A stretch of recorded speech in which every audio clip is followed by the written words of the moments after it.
ఒక మంచి అంశాన్ని ఒక విషయాన్ని బైబిల్లో నుండి ఈరోజు మనం ధ్యానిద్దాం. పేతురులోని ధన్యత నీలో ఉన్నదా అన్నది నేర్చుకుందాం.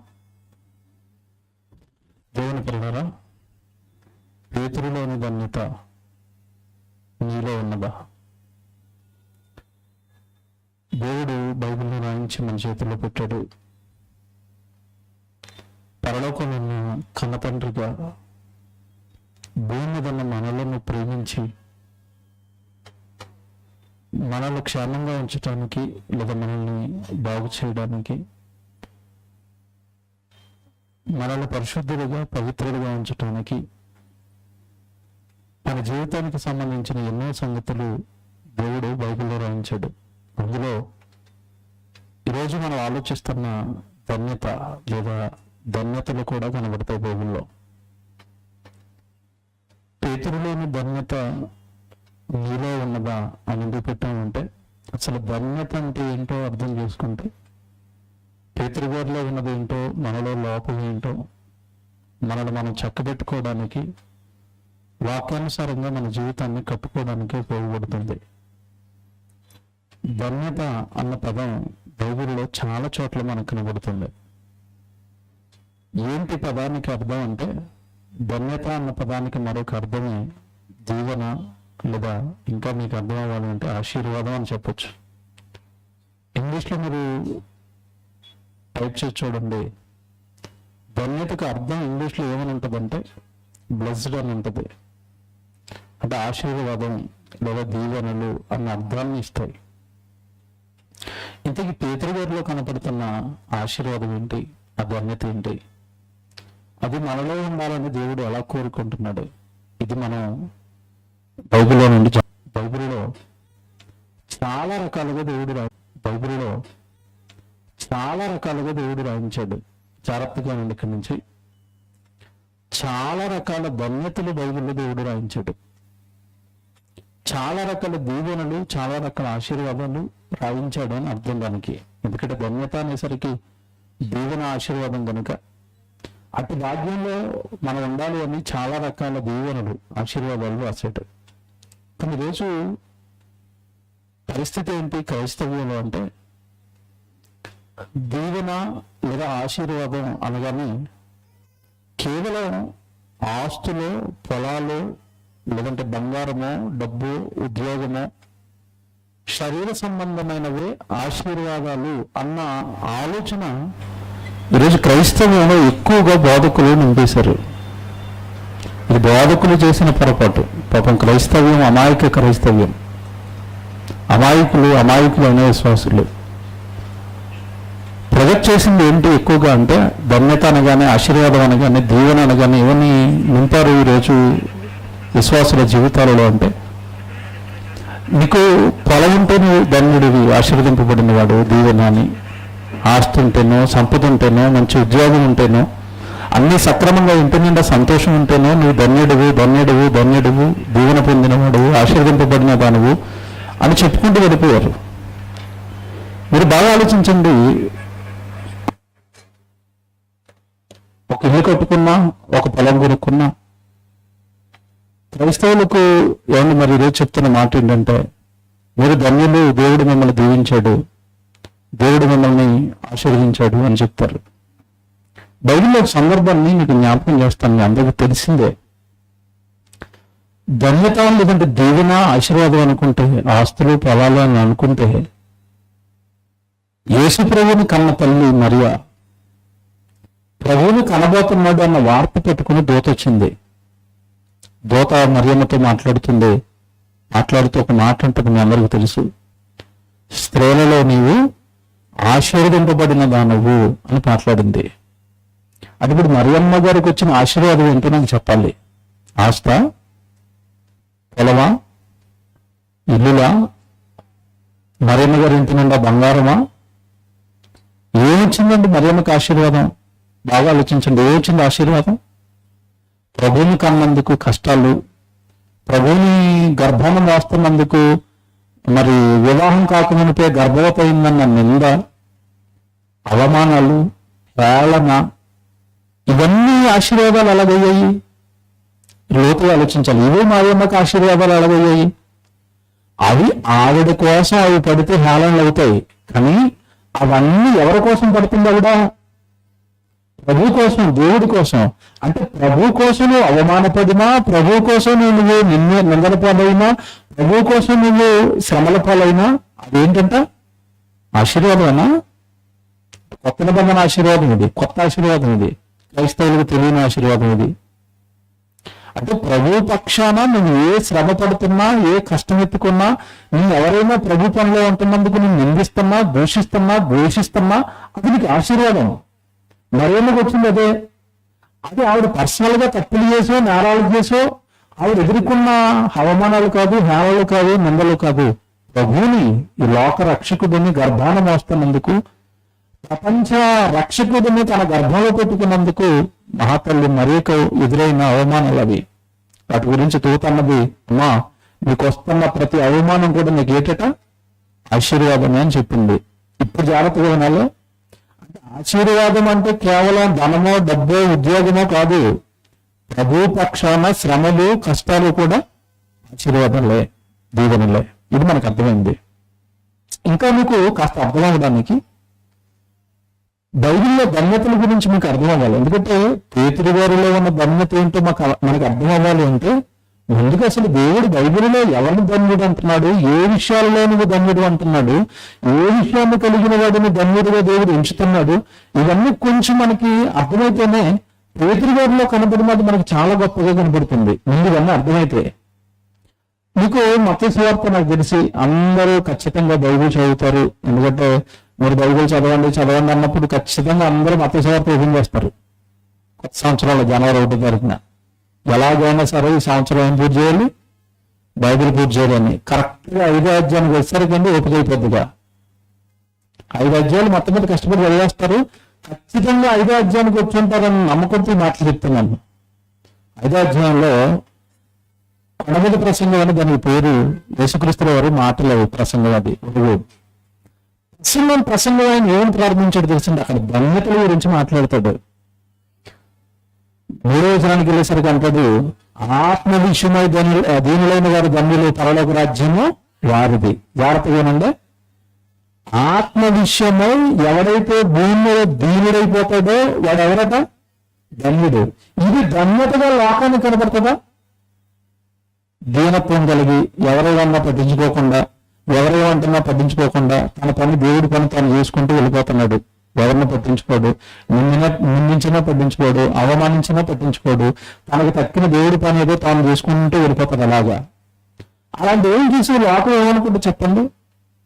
వాడు ఒక పెద్ద గొడవ జరుగుతున్న చోట ఆ గొడవ దగ్గరికి ఎవడన్నా మధ్యలోకి వెళ్ళి, ఎందుకులేండి గొడవ రండి, వెళ్ళిపోదాం, మనకు వద్దండి గొడవలు ఇవన్నీ అని ఏమన్నా రా నెమ్మదిగా ఆ గొడవ జరుగుతున్న తీసుకుని వెళ్ళిపోతున్నాడు అనుకోండి.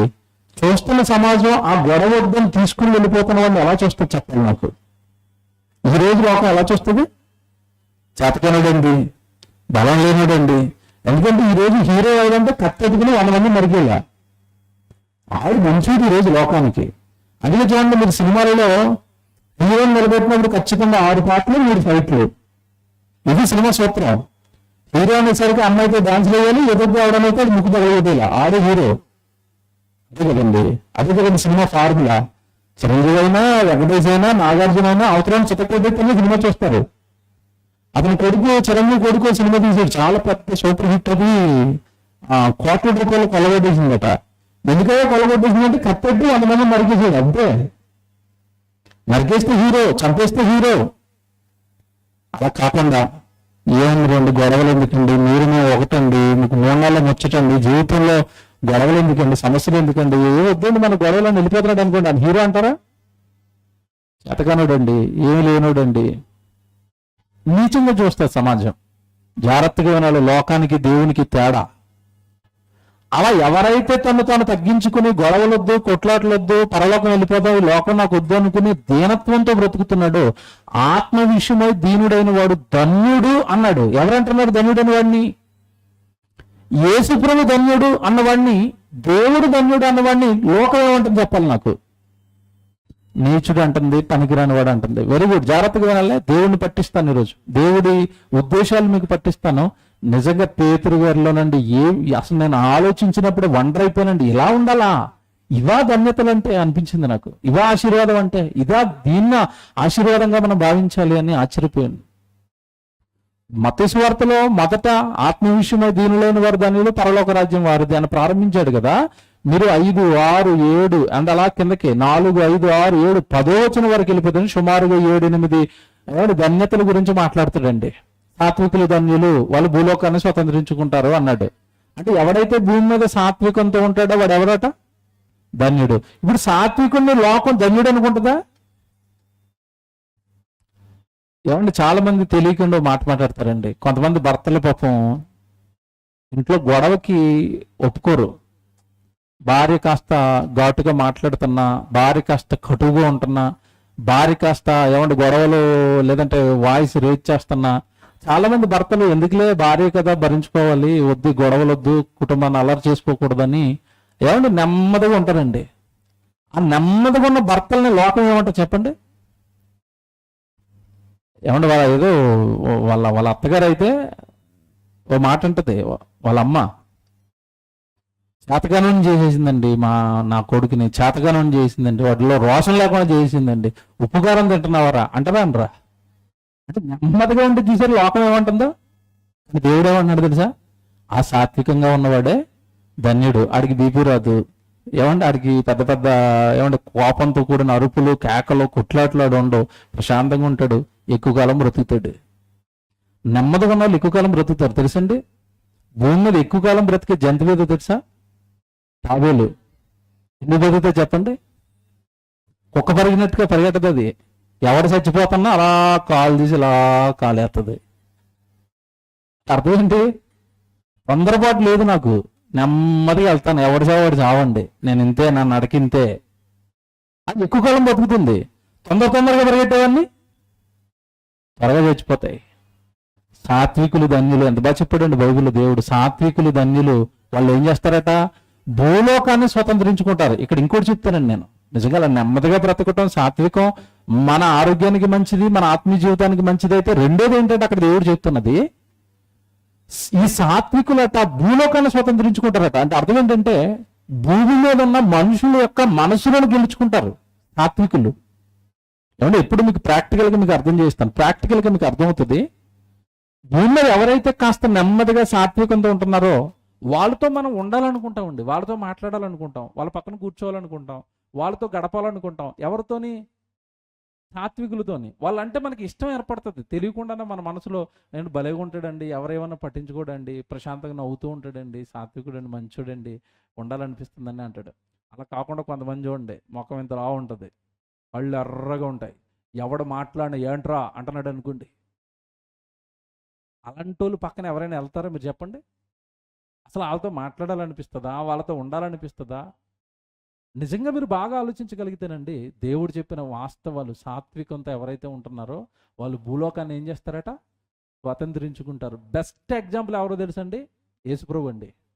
నేను సాత్వికుడను, దీన మనసు గలవాడను అని ఆయన గురించి ఆయన చెప్పుకున్నాడు. ఆ సాత్వికమే కదా ఈరోజు కోట్ల మందిని పట్టుకొచ్చి ఆయన పాదాల దగ్గర పడేసింది. ఈరోజు ఈ లోకంలో ఎవడైనా సరే యేసుప్రభు ముందు దిగదుడుపండి. ఎందుకంటే కొడుతున్న వాడిని కొట్టాడు, తిడుతున్న వాడిని తిట్టారు. ఈ లోకంలో ఉన్న వాళ్ళందరూ కూడా ఒక్క యేసుప్రభువే కొడుతున్నా, తిడుతున్నా, ఉమ్ము వేస్తున్నా, గుద్దులేస్తున్నా, సిలువకేస్తున్నా, ఒక్క యేసుప్రభు మాత్రం ఈ డైలాగ్ అన్నాడు. ఏమన్నాడు? వీరేం చేయుచున్నారు, వీరు ఎరుగరు గనక వీరిని క్షమించు. ఏం దీనత్వం, ఏమి సాత్వికం! ఆ మనసే కదండి ఈరోజు కోట్ల మందిని ఆయన వెనకాల వెళ్ళిపోయేటట్టుగా చేసింది. సాత్వికులు ధన్యులు, వాళ్ళు భూలోకాన్ని ఏం చేస్తారు? యేసుప్రభు స్వతంత్రించాడు. అంటే సాత్వికమైన మనసు కూడా ఏంటట? ధన్యతే, ఆశీర్వాదమే. మరి అలా ఉండడానికి మనం ఎంతమంది ప్రయత్నిస్తాం? సాత్వికంగా ఉండడానికి ఎంతమంది ప్రయత్నిస్తాం? దీనత్వంతో ఉండడానికి ఎంతమంది ప్రయత్నిస్తాం? చాలా చెప్పాడండి. ఇంకోటి చెప్తాను, అక్కడ దుఃఖపడువారు ధన్యులు, వారు తృప్తిపరచబడుదురు అని ఉంటుంది అక్కడ. మీరు చదువుకున్న తర్వాత క్షమించడు, ఓదార్చబడతారట. దుఃఖపడేవారు ధన్యులు, ఓదార్చబడతారు. ఆకలి దప్పులు కలివారు ధన్యులు, వాళ్ళు తృప్తిపరచబడతారు. ఆ రెండు ఉంటాయి అక్కడ.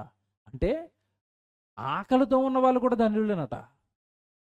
ఇప్పుడు లోకం ఏముంటుంది? ఎవడన్నా ఆకలితో ఉంటున్నాడు అనుకోండి, సేవలో ఉండిపోయి ఉద్యోగం సరిగా చేయడానికి అవకాశం లేక, సరైన బట్టలు లేక, సరైన తిండి లేక, ఏమంటే అర్ధాకలతో ఉంటూ ఉన్నదాంతో తింటూ అలా ప్రభు సేవలో సాగుతున్నాడు అనుకోండి, ఆకలి దెప్పలిగిన వారు ధన్యులని దేవుడు అంటాడు. లోకం ఏమంటా చెప్పండి?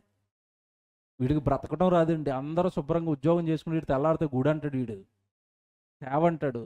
ఏమంటే డబ్బులు సంపాదించాలన్న ఆశ లేదు, ఏమంటే ఏమైనా కూర్చుకోవాలన్న మమకారం లేదు, డబ్బు మీద కానీ జీవితం మీద కానీ. ఈడు వేస్ట్ అండి అంటది లోకం. దేవుడు ఏమంటున్నాడు? నా పని నిమిత్తం, నా సేవ నిమిత్తం నువ్వేమైనా ఆకలి దప్పికలు భరిస్తుంటే ఖచ్చితంగా నువ్వెవరవట? ధన్యుడువు. నా నిమిత్తం ఏమైనా నువ్వు దుఃఖపడుతుంటే, ఏడుపు కష్టం, దేవుడు పని నిమిత్తం నువ్వు ఏడ్చేంత పెద్ద కష్టం ఏదైనా నీ జీవితంలో దేవుడు పక్షాన్ని నీకు అనుగ్రహించబడుతుంటే అది కూడా నువ్వు ధన్యుడివి అన్నాడు. ఇవి ధన్యతలన్నీ లోకంలో ఎవడైనా చెప్పాడండి? యేసు చెప్పినవే ఇవి. ఎవడైనా ప్రసంగాల్లో నువ్వు ఆకలితో ఉంటున్నావా, నువ్వు ధన్యుడు అన్నారా? దేవుడి దగ్గరికి రా, నీకు ఆకలే లేకుండా చేస్తాడు అంటారు ఇల్లు. చూసారా? రివర్స్ అనమాట. అంటే దేవుడు చెప్పిన అసలైన ధన్యతలన్నీ మూసేశారు. కనికరం గలవారు ధన్యులు అంటాడు దేవుడు, వారు కనికరం పొందెదురు అంటాడు ఇక్కడే. నీతి నిమిత్తం హింసింపబడేవారు ధన్యులు, పరలోక రాజ్యం వాళ్ళది అంటున్నాడు. ఏమంటే ఎన్ని మాటలండి! సమాధానపరచువారు ధన్యులు, వారు దేవుని కుమారులు అనబడతారు అని ఉంటుంది బైబిల్లో. ఇవన్నీ ధన్యతలు ధన్యతలు ధన్యతలు ధన్యతలు. వీటిని ఆశీర్వాదాలుగా, వీటిని ధన్యతలుగా అసలు ఎవరో చెప్పలేదండి. ఇంకా మీరు లోపలికి వెళ్ళి ఆలోచిస్తారంటే ఇంకా కొన్ని మీకు తెలిసినవి ఆలోచింపజేస్తానంటే, ధన్యతలు ఎన్ని రకాలుగా ఉన్నాయి, ఎన్ని దీవెనలు ఉన్నాయి బైబిల్లో. ఇవి ఏవి పొందుకోవడానికి ఈరోజు క్రైస్తవులు రెడీగా లేరు, దేవుడు చెప్పిన ధన్యతలు పొందుకోవడానికి. కీర్తనలు 1వ అధ్యాయం మనం చదువుకుంటాం, దివారాత్రములు ధ్యానించువాడు ఉందా బైబిల్లో? అంటే బైబిల్ చదువుకునేవాడు ధన్యుడు. ఇప్పుడు మీరు బాగా ప్రాక్టికల్గా ఆలోచించండి. దివారాత్రాలు మీరు బైబిల్ చదువుతున్నారు అనుకోండి, చుట్టుపక్కల ఉన్న వాళ్ళు ఏమంటారు చెప్పండి? వీడికి పిచ్చి పట్టిందిరా, వీడికి బైబిల్ పిచ్చి పట్టేసింది, ఎప్పుడు బైబిలేనా, ఎప్పుడు బైబిలేనా, ఎప్పుడు దేవుడేనా, ఎప్పుడు వాక్యాలేనా, ఎప్పుడు ప్రసంగాలేనా. కానీ దేవుడు ఏమంటున్నాడు ఆ వ్యక్తిని చూసి? దివారాత్రములు ధ్యానించువాడు ధన్యుడు. అంటే ఇన్ని రకాల ధన్యతలు ఉన్నాయా బైబిల్లో? ఇన్ని రకాల ఆశీర్వాదాలు ఉన్నాయా బైబిల్లో? ఉన్నాయి. దేనిని పొందుకోవడానికి ఈరోజు మనం ప్రయత్నిస్తున్నాం? దేవుడు నిజంగా నువ్వు ధన్యుడు అని పిలవాలి అంటే, ఇదిగో ఇప్పుడు మత్తయి సువార్త 5వ అధ్యాయంలో చెప్పబడినవి కానీ మీరు బైబిల్ అంతా చదువుకోండి, ఇంకా చాలా కనపడతాయి. ఇంకోటి జ్ఞాపకం చేస్తాను, సామెతల గ్రంథంలోది ఉపదేశము వినువాడు ధన్యుడు అని ఉంది బైబిల్లో. జ్ఞానమును సంపాదించువాడు ధన్యుడు అని ఉంది బైబిల్లో. యేసుప్రభు భూమి మీద ఉన్న కాలంలో అంటాడు, ఇదిగో ఒకప్పుడు ప్రవక్తలు అందరూ కూడా ఇదిగో ఇప్పుడు నేను మాట్లాడుతున్న నా ప్రసంగాల గురించి ఎదురు చూశారు, నేను చేస్తాను ఈ సూచక క్రియలు అద్భుతాలు చూడాలని వాళ్ళు ఎదురు చూశారు, కానీ వాళ్ళకి అవకాశం దక్కలేదు. ఇదిగో శిష్యులుగా మీరు నా వెనకాల వచ్చి నా మాటలు విని నా అద్భుతాలు నా సూచక్రియలు చూస్తున్నారు కదా, వీటిని చూస్తున్న మీ కన్నులు ఏమైనాయో తెలుసా? ధన్యములైనవి అంటాడు. బైబిల్ ప్రకారం మీరు ఆలోచిస్తుంటే దీవెనలు ఆశీర్వాదాలు ఇన్ని రకాలుగా ఉన్నప్పుడు, కాబట్టి ఈరోజు క్రైస్తవులుగా మనం కనీసం ఏదో ఒక ధన్యతలో నేను భాగ్యవంతుడు అవ్వాలి, ఏదో ఒక ధన్యతను నేను పొందుకోవాలి అని మనం దేవుడు పక్షాన వాక్యాన్ని చేతపట్టుకుని బైబిల్ మన చేతుల్లో ఉన్నప్పుడు దేవుడు నువ్వు ధన్యుడు అని నన్ను అనాలి అంటే నేను ఏం చేయాలని ఎవరండి ఆలోచిస్తారు? బాగా వినండి ప్రసంగం. ఈరోజు వాక్యం చదువుతున్నాం, వింటున్నాం, కానీ ఆ వాక్యంలో ఉన్న ఆ ధన్యతల విషయంలో, ఆ సంగతుల విషయంలో మనం ఎంతవరకు ఆలోచిస్తున్నాం? ఏదో ఒక ధన్యతలోనికి నా జీవితం వెళ్ళాలి అని ఎంతమంది ప్రయత్నిస్తున్నాం? పేతురు గారు ఈరోజు భలే మాట్లాడతాడు. పేతురు గారి జీవితం ఈరోజు మనకి భలే నేర్పిస్తుంది. పేతురు గారి ఆలోచన విధానం కానీ, పేతురు గారిలో ఉన్న ఆ ధన్యత కానీ ఇక మనం సంపాదించడానికి స్టిల్ ఈరోజు కూడా మనకు అవకాశం ఉంది. అందుకే ప్రసంగం చెప్తున్నాను. ఒకప్పుడు పేతురు గారు అనేసరికి మనకు తెలుసండి, యేసుప్రభు వెనకాల ఉన్నాడు. ఏమండి నిజంగా ఒక మాటలో చెప్పాలంటే అందులో అగ్రగణ్యుడిగా ఉంటాడు, ప్రతి దాంట్లోనూ ముందుంటాడు పేతురు గారు యేసుప్రభు వెనకాల ఉండి. ఈ పేతురు గారి విషయంలో ఒకరోజు ఒక సంఘటన జరిగింది. దాన్ని యేసుక్రీస్తుల వారు నిజంగానండి ఆ సంఘటన విషయంలో పొంగిపోయాడు. పేతురు గారిలో ఆ సంఘటనను చూసి పేతురు గారిని నిజంగానంటే శిష్యులు అందరికంటే ఒక రకంగా ఒక మెట్టు పైనుంచాడు, గొప్పవాడిని చేశాడు. బైబిల్ చూద్దాం, మత్తయి సువార్త 16వ అధ్యాయానికి వెళ్దాం అందరూ. మత్తయి సువార్త 16వ అధ్యాయము 13 నుంచి చదువుదాం అందరం. జాగ్రత్తగా బైబిల్ తీసుకోండి, అందరూ బైబిల్ తీసుకోండి, అందరూ చూడండి జాగ్రత్తగా. మత్తయి సువార్త 16వ అధ్యాయము 13వ వచనం చదువుతున్నారు. యేసు ఫిలిప్పుదైన కైసరయ ప్రాంతములకు వచ్చి మనిషి కుమారుడు ఎవడని జనులు చెప్పుకొనుచున్నారని ఆయన శిష్యులను అడుగుతున్నాడు. జాగ్రత్తగా వినండి. యేసు ప్రభు ఈ ప్రాంతాలలో అంతకుముందు చాలాసార్లు సువార్త చేశాడు, అద్భుతాలు చేశాడు, సూచక్రియలు చేశాడు, ప్రసంగాలు చెప్పాడు. ఆ ప్రాంతానికి వచ్చాడు మళ్ళీ. వచ్చి ఈ ప్రాంతంలో ఉన్న ప్రజలు, ఈ కైసర పరిసర ప్రాంతాలలో ఉన్న ప్రజలు అసలు నా గురించి ఏం చెప్పుకుంటున్నారు, నేను ఎవరినని చెప్పుకుంటున్నారు అని శిష్యుల్ని అడుగుతున్నాడు. జాగ్రత్తగా వినండి. ఎందుకంటే యేసు ప్రభు ఎప్పుడైతే వాక్యం చెప్పుకుంటూ ప్రజల్లోనికి వెళ్ళాడో, అద్భుతాలు చేశాడో, సూచక్రియలు చేశాడో, ఆ రోజు ఆయన చుట్టూ ఉన్న యూదులు కానివ్వండి, శాస్త్రులు కానివ్వండి, పరిచయులు కానివ్వండి, ఇశ్రాయేలు కానివ్వండి, వీళ్ళంతా కూడా ప్రభు గురించి ఎవరికి తోచినట్టుగా, ఎవరికి నచ్చినట్టుగా వాళ్ళు మాట్లాడుకుంటున్నారు. ఎవరికి నచ్చింది వాళ్ళు మాట్లాడుకున్నారు. అందరూ ఒకటి మాట్లాడటం లేదు ప్రభు కోసం. ఇది గమనించి అసలు ఈ ప్రాంతంలో నా మీద టాక్ ఏంటి, పబ్లిక్ టాక్ ఏంటి, నా గురించి ప్రజలు ఏమనుకుంటున్నారు అని ఎవరిని అడిగారట? ఇక్కడ జాగ్రత్తగా వినండి, శిష్యులను అడుగుతున్నాడు. ఇప్పుడు శిష్యులు ఏం ఆన్సర్ చెప్తున్నారు? 14వ వచనంలో, వారు కొందరు బాప్తిస్మమిచ్చి యోహాననియు, అంటే యేసు ప్రభుని ఆ ప్రాంతంలో ఉన్న కొంతమంది ఏమనుకుంటున్నారు? బాప్తిస్మిచ్చి యోహాను చచ్చిపోయాడు, అప్పటికి బ్రతికాడా? చనిపోయాడు, అప్పటికే తలనరికేశారు, అంతే కదండి. చనిపోయిన బాప్తిస్మిచ్చి యోహాను మరలా బ్రతికాడని ఆయనే యేసుప్రభు అంటున్నారట కొంతమంది. మరికొంతమంది ఏమంటున్నారట? కొందరు ఏలియా అనియు. చూసారు అక్కడ? మరికొందరు ఏమంటున్నారు? ఏలియా చచ్చిపోయాడు కదా పాత నిబంధన కాలంలో, రోషం కలిగిన ప్రవక్త, అతనే కదా మంచి ప్రసంగాలు చేశాడు, అతను కూడా అద్భుతాలు సూచక్రియలు చేశాడు కదా చిన్న చిన్నవి, ఆయనే మళ్ళా పుట్టాడు. ఎందుకంటే రాబోయే ఏలియా అని మలాఖీ గ్రంథంలో ఉంది కనుక వీళ్ళు సరిగా భాగాలను అర్థం చేసుకోలేక యూదులు చచ్చిపోయిన ప్రవక్తల్లో ఎవరో ఒక ప్రవక్త మళ్ళా పుట్టాడు అంటున్నారు. కొందరు, అందరు ఆలోచనలు ఒకలా లేవు. చూసారు అక్కడ? జాగ్రత్తగా వినాలే. కొంతమంది యోహాన్ అంటున్నారు, కొంతమంది ఏలియా అంటారు, మరి కొంతమంది ఇర్మియా అంటారు. అక్కడ కిందకి వెళ్ళేసరికి మీరు కొందరు ఇర్మియా అనియు, మరికొంతమంది ఇంకో బ్యాచ్ వచ్చింది లేక మొత్తం మీద పేరు అట్టట్లేదు అన్నమాట. కొంతమంది మనకి ఎందుకంటే పేర్లు, ఏలియా అంటే మళ్ళీ ఏలియో కాదు డౌట్, మొత్తం మీద ప్రవక్తల్లో ఒకడు అలా పక్కనేయండి, ఏదో ప్రవక్త అనండి అంతే, పేర్లు వద్దు. ఇప్పుడు జాగ్రత్తగా వినాలే. నా గురించి ప్రజలు ఏమనుకుంటున్నారంటే, ప్రజలందరిలో ఏకాభిప్రాయం లేదు యేసుప్రభు మీద. అసలు యేసుప్రభు ఎవరో స్పష్టంగా ఎవరికి తెలియటం లేదు. ఇర్మియాని, ఏలి, మా అబ్రహాం కంటే గొప్పోడేటి, మా అబ్రహామే ప్రవక్త, మా అబ్రహాం సామాన్య నీతిమంతుడు, విశ్వాసులకు తండ్రి, ఏం నిన్నగాక మొన్న పుట్టి ఆ గలిలయలో పుట్టి ఆ యోసేపు మరియమ్మల దాసుల కుటుంబంలో పుట్టి ఇతను నేను సాక్షాత్తు దేవుని కొడుకునంటే మేము ఎందుకు ఒప్పుకుంటాం? మేము ఒప్పుకోం. మా మోషే గొప్పోడు, మా అబ్రహాం గొప్పోడు, మా దావీదు గొప్పోడు, నువ్వెవరు నిన్నగాక మొన్న పుట్టి దేవుని కుమారుడు అంటున్నావు డైరెక్ట్గా? నో, నువ్వు జస్ట్ వాళ్ళలాగే నువ్వు కూడా ఒక ప్రవక్తవి, దేవుని కొడుకు అంటే మేము ఒప్పుకోం. ఏమంటే యూదులు రోమ గవర్నర్ ముందుకు తీసుకెళ్ళి, రోమ ప్రభుత్వం మీదకి తీసుకెళ్ళి యేసు ప్రభు మీద మోపిన నేరాలలో ఇది కూడా ఒక నేరం. ఏమని? ఇతడు దేవదోషం చేస్తున్నాడు, సాక్షాత్తు దేవునికి కొడుకు అంటున్నాడు, ఊరేసేయండి, చంపేయండి అని ఇదొక ఎలిగేషన్ చేశారు అక్కడ. వీళ్ళు ఒప్పుకోరా యేసు ప్రభుని దేవుని కుమారుడిగా అంటే? ఒప్పుకోరు. జాగ్రత్తగా వినండి. ఆ ఇన్పుట్స్, లేదంటే ప్రజలు ఎలా మాట్లాడుకుంటున్నారు అనేసరికి ఇర్మియా అంటున్నారు, ఏలియా అంటున్నారు, ప్రవక్తలలో ఒకడంటున్నారు అనేసరికి నిజంగానండి యేసు ప్రభు చాలా బాధపడిపోయాడండి. అంటే నేను చెప్పిన మాటలు నమ్మరా వీళ్ళు? నేను దేవుని కొడుకునంటే నమ్మరా? వాళ్ళ కోసం ప్రాణం పెట్టడానికి వచ్చానంటే నమ్మరా? నా మాటలు నమ్మితేనే తప్ప దేవుడి దగ్గరికి చేరవని నేను ఇంత గొంతు చీరించుకుని, ఏమంటే నా కుటుంబాన్ని విడిచిపెట్టి సర్వం త్యాగం చేసి గ్రామాన తిరిగి వాళ్ళకి వాక్యం చెప్తుంటే ప్రజలు నన్ను నమ్మటం లేదా? వదిలేసేయండి. ప్రజలు ఎప్పుడు సత్యాన్ని నమ్మరు, నిజాన్ని నమ్మరండి. మీరు చూడండి, లోకంలో మెజారిటీ పీపుల్ అంటే అబద్ధాన్ని నమ్ముతారు, నిజాన్ని నమ్మేవాళ్ళు అతి కొద్దిమంది ఉంటారు, సత్యాన్ని నమ్మేవాళ్ళు కొద్దిమందే ఉంటారు. ఇక్కడ ఒక విషయం గమనించాలి మీరు. ఎక్కువ మంది ఒక దాన్ని నమ్ముతున్నారు కదని అది నిజమవదు, తక్కువ మంది ఒక దాన్ని నమ్ముతున్నారు కదని అది ఎప్పటికీ అబద్ధము అవదు. నిజం నిజమే, సత్యం సత్యమే. దానిని సంఖ్యను బట్టి నిర్ధారణ అనేది ఎప్పటికీ ఉండదు, సంఖ్యను బట్టి దానికి ప్రామాణికం ఎప్పుడూ ఉండదు. ఇక్కడ బైబిల్లో ఏం చెప్తుంది? బైబిల్లో దేవుడు ఏం చెప్తాడు అంటే, నిత్యజీవం ఉందా పరలోకం ఉందని కొద్దిమందే నమ్ముతారట. ఆ కొద్దిమంది ఆ పరలోకం కోసం, ఆ నిత్యజీవం కోసం పోరాటం చేస్తారని చెప్పాడు యేసుప్రభు. అందరూ నమ్మరట, అందరూ ఆలోచించారట దేవుడి మాటల గురించి. ఇక్కడ ఈ సందర్భంలో మీరు ఆలోచిస్తుంటే మెజారిటీ ఎక్కువగా ఆ రోజున్న ప్రజలందరూ కూడా యేసు ప్రభువుని మెస్సయ్యగా కానీ దేవుడి కుమారుడిగా కానీ అంగీకరించని పరిస్థితులు ఆ చుట్టుపక్కల ప్రాంతాలలో ఉన్నాయి. బాధపడ్డాడు.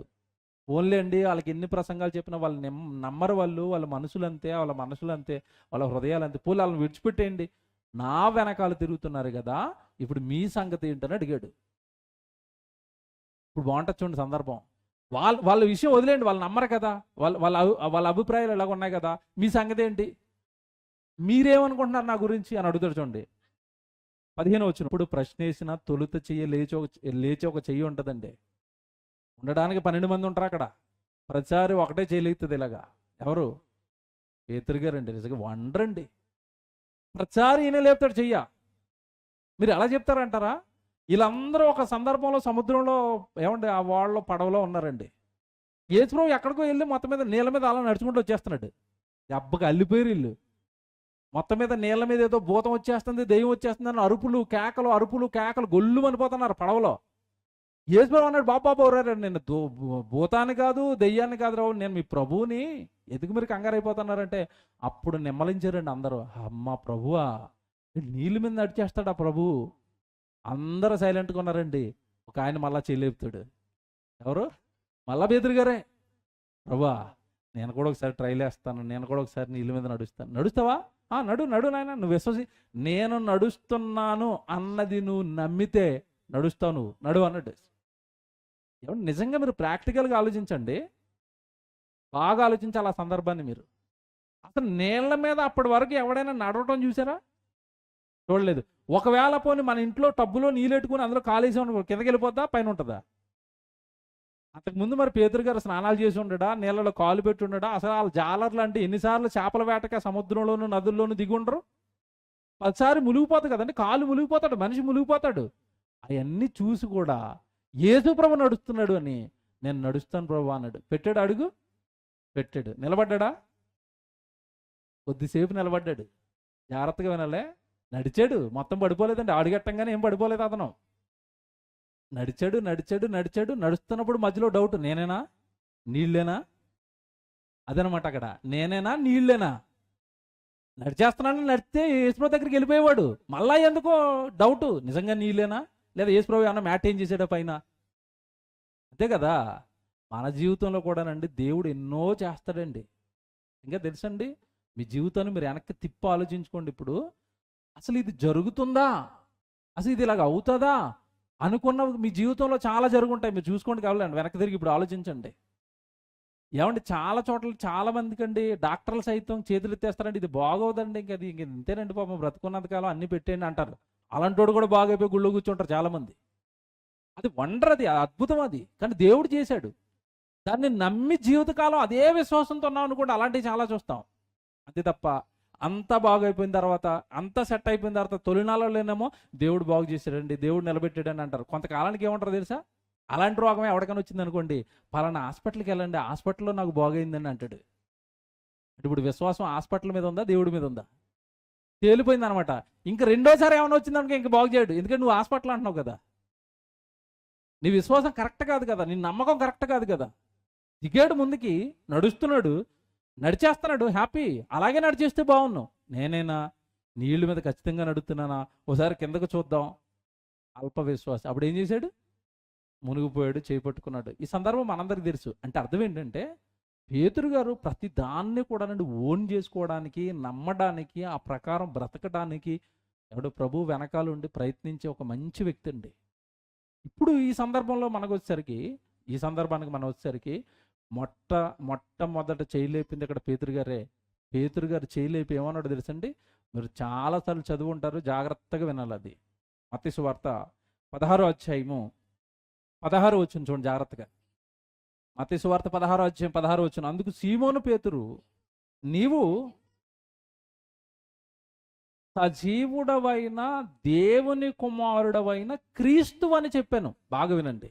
అందరూ ఏం చెప్తున్నారు? ప్రవక్త, ఏలియా, ఇర్మియా, బాప్తిస్మిచ్చి యోహాను. కానీ ఈయనేమన్నాడు? నువ్వు సజీవుడవైన దేవునికి కుమారుడవైన క్రీస్తువు. ఆ క్రీస్తు అన్నమాట పట్టుకోవాలి మీరు. అందరూనేమో ప్రవక్త అంటుంటే నేనంటున్నాను, నువ్వు నాకు తెలుసు తండ్రి ప్రభువా, నువ్వు సాక్షాత్తు మా తండ్రి ఉన్నాడు కదా, పరలోకంలో దేవుడు ఉన్నాడు కదా, ఆయనకి నువ్వు కొడుకువి. ఎక్స్ట్రాగా ఇంకోటి నాకు అర్థమైపోయింది ఏంటంటే, ఆయన పంపిస్తానన్న చిట్ట చివరి రక్షకుడు మెస్సయ్య క్రీస్తువు నువ్వే. ఇది ఏముందండి ఇందులో అని మీరు అనుకుంటున్నారేమో. జాగ్రత్తగా ఉంది, ఇక్కడే ఉంది విషయం.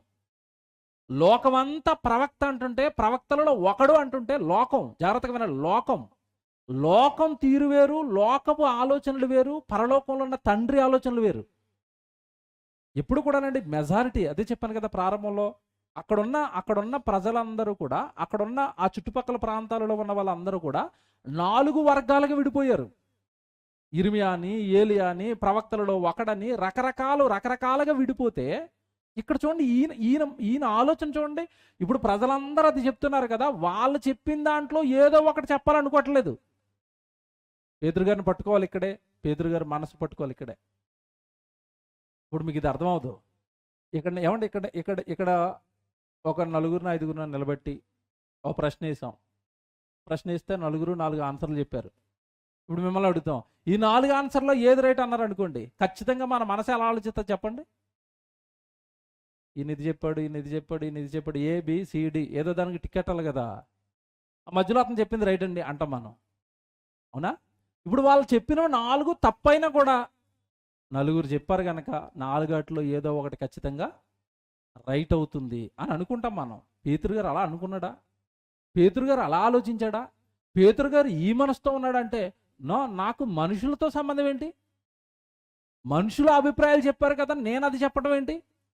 నాకు దేవుడు ఏది బయలుపరుస్తాడో, నాకు దేవుడు ఏది చెబుతాడో, ఆ చెప్పింది దేవుడి మాటను నమ్మి నేను దాన్ని చెప్తాను తప్ప లోకస్తులతో, మనుషులతో నాకు అసలు సంబంధమే లేదు అన్నాడు పేతురు గారు. ఇందుకే అంటున్నాడు, పేతురు నువ్వు చెప్పిన ఆన్సర్ టాపు, నువ్వు చెప్పిన విధానం టాపు. అసలు నేను దేవుడిని కుమారుడనని గుర్తుపట్టడమే కాకుండా నేను క్రీస్తునని గుర్తుపట్టేవి చూసావు. నేనే దేవుడు పంపిస్తానన్న మెస్సయ్య రక్షకుడని నన్ను గుర్తుపట్టావు కదా, నీవు ధన్యుడవు అంటాడు. చూడండి, జాగ్రత్త చదవండి, 16వ వచనం మళ్ళా చూద్దాం. అందుకు సీమోను పేతురు, నీవు సజీవుడవగు దేవుని కుమారుడవైన క్రీస్తు అని చెప్పాను. అందుకు చూడండి యేసుప్రభు ఏమంటున్నాడు.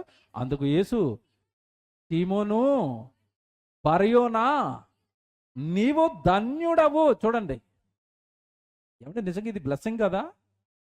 ధన్యుడవు అన్నది ఆశీర్వాదం కదా. సీమోను బరయోనా నువ్వు ధన్యుడవు, నువ్వు ఆశీర్వదింపబడ్డావు దేవుడి వలన. గొప్ప భాగ్యంలోనికి నువ్వు వచ్చావు. ఎందుకు వచ్చావు అంటే, లోకమంతా ఒకటి నమ్ముతుంటే నువ్వు మాత్రం దేవుడి వాక్యాన్ని నమ్ముతున్నావు. లోకానికి వేరుపరచబడ్డావు, మానవ ఆలోచనలకు నువ్వు వేరైపోయావు. చెప్తాడు చూడండి తర్వాత, నీవు ధన్యుడవు, పరలోకమందున్న నా తండ్రి ఈ సంగతి నీకు బయలుపరచనే కానీ నరులు నీకు బయలుపరచలేదు. అది ఇప్పుడు నరులు బయలుపరిచిన సంగతి చెప్పాడు అనుకోండి, నరుల్లో ఒకడైపోతాడు, నరజ్ఞానం అయిపోతుంది.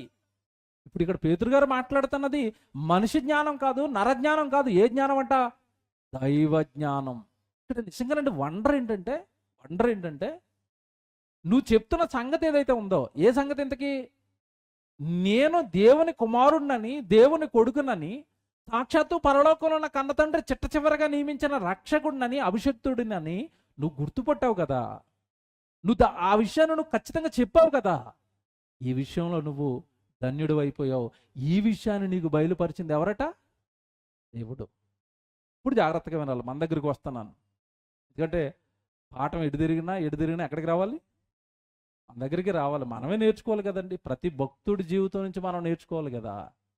ప్రతి భక్తుడి ఆలోచనలో నుంచి, ప్రతి భక్తుడి మాటల్లో నుంచి నా జీవితం అలా ఉందో లేదో అని చెక్ చేసుకోవాలి కదా. అందుకే కదండి బైబిల్ రాయించింది దేవుడు. అందుకే కదా బైబిల్ని మన చేతుల్లో పెట్టింది. బాగా వినండి. ఈరోజు పాఠాన్ని అక్షరాల ఇంటికి వెళ్ళిన తర్వాత మరలా వినండి. అలా చెప్తున్నాను నేను, మరలా వినమని చెప్తున్నాను. ఎందుకో తెలుసా? ఈరోజు మనం లోకంలో బ్రతుకుతున్నాం. లోకంలో మనుషులు ఉన్నారు, లోకంలో మనుషులకు ఆలోచనలు ఉన్నాయి, లోకంలో మనుషులు తెలివైన వాళ్ళుగా పిలువబడుతున్న వాళ్ళు అనేక మంది ఉన్నారు. విద్యావంతులుగా, ఏమంటే సామాజికవేత్తలుగా, ఏమంటే కవులుగా, ఏమంటే గొప్పవాళ్ళుగా ఎంతో మంది పిలువబడుతున్నారండి. వాళ్ళంతా వాళ్ళకున్న జ్ఞానాన్ని, వాళ్ళ మట్టి మెదడులో పుట్టిన జ్ఞానాన్ని ప్రపంచం పైన ఏమంటే వదిలేరు. చాలా రకాల మాటలు, చాలా రకాల ఆలోచనలు ఈరోజు మనం బ్రతుకుతున్న మన చుట్టూ ఉన్న లోకంలో ఉన్నాయి. Very good. ఇప్పుడు క్రైస్తవుడిగా, బైబిల్ పట్టుకున్నవాడిగా మన ఆలోచన లేదంటే మన నమ్మకం లోకంలో ఒక నలుగురో ఐదుగురో నమ్ముతున్నది మనం నమ్ముతున్నామా? ఒకవేళ వాళ్ళు నమ్ముతున్న నమ్మకం బైబిల్కు విరుద్ధంగా ఉంటే, లేదు నేను దేవుడు చెప్పిందే నమ్ముతాను, వాళ్ళు చెప్పింది నమ్మను అని మానవ ఆలోచనను కొట్టివేసి దైవ ఆలోచనకి మనం ఎప్పుడైనా నిలబడుతున్నామా? ఆలోచించుకోవాలా. మళ్ళా చెప్తాను, అర్థం అవ్వలేదేమో. పేతురు గారు అక్కడ రకరకాల అభిప్రాయాలు ఉన్నాయి యేసుప్రభు మీద. ఆ రోజు చుట్టూ ఉన్న మెజారిటీ ప్రజలు అసలు యేసుప్రభుని దేవుని కుమారుడిగా, మెస్సయ్యగా, క్రీస్తుగా అసలు ఎవడో అంగీకరించడం లేదు. వాళ్ళెవరో అంగీకరించడం లేదు కదా అని, వాళ్ళెవరో నమ్మటం లేదు కదా అని వాళ్ళ ఆలోచనతో ఏకీభవించాడా? వాడు ఎవడో నమ్మకపోయినా నిజమేనండి, మీరు ప్రభువే, క్రీస్తే అన్నాడు పేతురు. బాగా ఆలోచించుకోండి. ఇప్పుడు మన దగ్గరికి వస్తాను. ఇప్పుడు మనకేం చెప్తున్నాడు దేవుడు బైబిల్లో? ఒరే నువ్వు పుట్టింది నా కోసం అని చెప్పాడు బైబిల్లో. చెప్పాడు దేవుడు, మీ ఆయుష్కాలం నేనే ఇచ్చాను, నా పని కోసం ఇచ్చాను, మీరు నా కారణ జన్ములు, నేను కావాలని కోరుకుని పుట్టిన నా పిల్లలు, నా కొడుకువి, నా కూతురువి అని ఎన్నోసార్లు చెప్పాడు బైబిల్లో దేవుడు. నిజంగా వీటిని మనం మనస్ఫూర్తిగా ఎంతవరకు నమ్ముతున్నాం? నా నిమిత్తము మీరున్నారు, నన్ను మహిమపరచడానికి మీరున్నారు, నాకు స్తుతులు చెల్లించడానికి, నా కీర్తిని ఈ ప్రపంచమంతా చాటడానికే మీరున్నారు అని బైబిల్లో దేవుడు ఎన్నో సందర్భాలు చెప్పాడు కదా, ఎన్నో ప్రసంగాలు విన్నాం కదా. వాటిని మనస్ఫూర్తిగా మనలో ఉన్న వాళ్ళు ఎంతమంది నమ్ముతాం? ఎంతమంది నమ్ముతాం? బాగా ఆలోచించండి. నువ్వు దేవుని కుమారుడివి, నువ్వు దేవుని కోసం పుట్టావు, దేవుడు పని చేయాలి. ఈ ప్రసంగాలు మనం వింటున్నాం. జాగ్రత్తగా వినండి, తేలిపోతాం ఒక చోట మనం. మీ కుటుంబంలో మొత్తం మీద ఏదో పెళ్ళి వచ్చింది, పెళ్లి కార్డు మీ ఇంటికి వచ్చింది. మీ బాగా దగ్గర బంధువులు, తమ్ముడో అన్నయ్య అవుతాడు, మీ ఇంటికి వచ్చాడు, మీ కార్డు ఇచ్చేసాడు. మీ కుటుంబం అంతా 10 రోజుల ముందే ఉండాలి, వారం రోజుల ముందే ఉండాలి అన్నాడు. ఆ కార్డు ఇచ్చి వెళ్ళిపోయాడు. ఆ కార్డు తీసుకున్నారు, ఇంట్లో పెట్టుకున్నారు, మొత్తం మీద ప్లాన్ చేశారు, మొత్తం మీద వెళ్ళాలి ఎక్కడికోనని. ఈలోపు గుడికి వచ్చిన తర్వాత గుడిలో సడన్గా అనౌన్స్ చేశారు, అదే రోజు సభ ఉందని. బాగా వినాలి, బాగా ఆలోచించాలి. ఇప్పుడు సందిగ్ధంలో ఉంటాం. ఏం సందిగ్ధం? అట ఇట. నిజంగానండి నేను దేవుని కుమారుడిని, నా రాక కోసం అక్కడ దేవుడు ఎదురు చూస్తాడు, నేను అక్కడికి వెళ్ళి చేయవలసిన పని ఉంది, చిచ్చి ఈ లోకం ఏంటండి, నేను ఆయన కోసం పుట్టాను కానీ వీళ్ళ కోసం కాదు కదా అన్న వాక్యాన్ని మనం ఖచ్చితంగా నమ్మేమనుకోండి, పెళ్లిలో ఉంటామా, సభలో ఉంటామా? సభలో ఉంటాం. పెళ్లి తేలిపోతుంది. లేదా సభ తేలిపోయింది అనుకోండి, దేని నమ్మినట్టు చెప్పండి మనం? ఊరుకోండి, దేవుడి మాటలు వినడానికి బాగుంటాయి కానీ ఆయన కోసమే పుట్టాం, ఆయన కోసం బతకండి, పెళ్ళిళ్ళు ఏమైపోవాలి, విందులు ఏమైపోవాలి, వినోదాలు ఏమైపోవాలి, మీరు పెళ్ళికి రాకపోతే మీ కూతురు పెళ్ళికి ఎవడో రావద్దా? ఉంటాయి డైలాగులు కదా. మీరు వెళ్ళకపోతే వాళ్ళు మీ దగ్గరికి ఎందుకు వస్తారు? మీరు బర్త్డేకి వెళ్ళకపోతే మీ దగ్గర రాకపోతే సంఘంలో 100 మంది ఉంటారు, సంఘంలో చేసుకుంటాం. ఈ ధైర్యం ఎందుకు ఉండలేదు మనకి? అంతే కదండి. ఇప్పుడు సంఘంలో ఏమంటే ఏదైనా తమ్ముడిని నిలబెట్టి పెళ్లి చేస్తే మీరు అందరు రారా? మనం సరిపోమా? మనం చాలు కదండి. మరి వాళ్ళ మాటలకి ఎందుకు బలహీనపడిపోతున్నారు? నేను అలాగని ఎవరి దగ్గరికి వెళ్ళొద్దని చెప్పడం లేదండి. అక్కడ ఖచ్చితంగా మీకు పని ఉంది, ఆ పనిని విడిచిపెట్టి మీరు బలహీనపడుతున్నారు కొన్ని సందర్భాల్లో. నో, తప్పండి, తప్పు. ఇప్పుడు అందరూ ఒకటంటుంటే పేతురు గారు ఒకటి అంటున్నాడు చూసారా? భయపడలేదు చూసారా జనానికి? వాళ్ళకి ఏం భయపడలేదు చూసారా? వాళ్ళు అంటున్నదే నేను అంటున్నాను అంటలేదు చూసారా?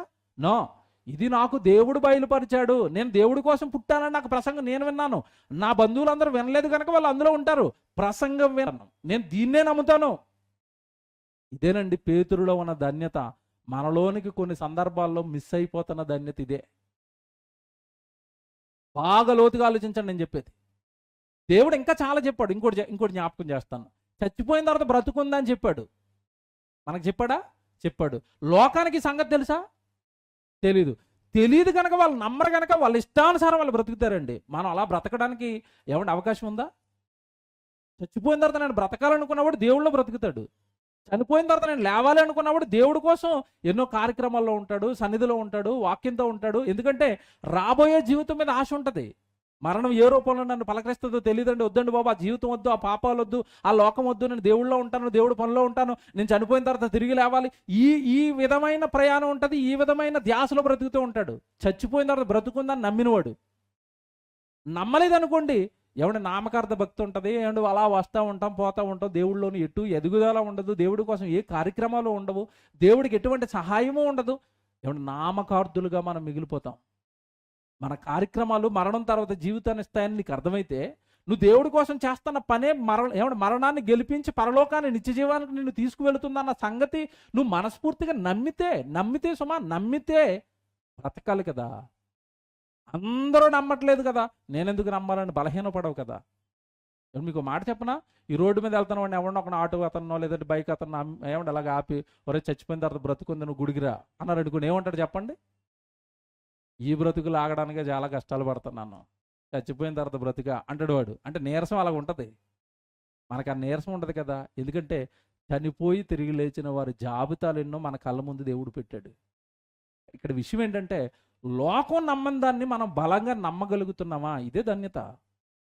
లోకం నమ్మకపోవచ్చు కాక, లోకం పట్టించుకోకపోవచ్చు కాక, నువ్వు నమ్ముతున్నావా లేదా? నువ్వు పేతురు గారిలా నలుగురు ఒకటంటున్నా నువ్వు లేదు నేను దేవుడు అన్నదే అంటాను నువ్వు నిలబడుతున్నావా లేదా? ఈ ధన్యత కోసం ఎంతమంది ఆలోచిస్తున్నారు? పేతురు గారిలా దేవుడితో శబాష్ అనిపించుకోవడానికి, ధన్యుడు నువ్వు అనిపించుకోవడానికి ఎంతమంది అండి ఈరోజు వెయిటింగ్లో ఉన్నారు? నిజమేనండి, ప్రభు చెప్పిందే రైట్ అండి, లోకం తప్పండి. దేవుడు చెప్తే ఎంత బాగుంటుంది తెలుసండి. 2-3 వారాల క్రితం మీరు ప్రసంగం విన్నారు, దుర్దినాలు అని. విన్నారా? దుర్దినాలు అంటే ఏ దినాలు చెప్పండి? వృద్ధాప్య దినాలు. కాలు ఒడిలిపోయి, కళ్ళు కనబడక, చెవులు సరిగా వినపడక, పళ్ళు ఊడిపోయి ఆ దినాలే దుర్దినాలని బైబిల్లో దేవుడు చెప్పాడు. ఏమండి ఈ దుర్దినాలను పట్టుకుని మీరు లోకంలో ఎవరి దగ్గరికైనా వెళ్ళండి, ఒరే నీ ముసలి దినాలు దుర్దినాలు అంటే నమ్ముతాడా?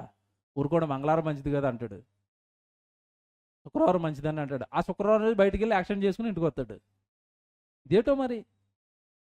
దుర్దినాలు అనగానే వృద్ధాప్య దినాలు కాదని అనమనండి ఎవరినైనా. నేను హ్యాపీగా ఉన్నాను వృద్ధాప్యంలో అనమనండి ఎవరినైనా అనలేడు.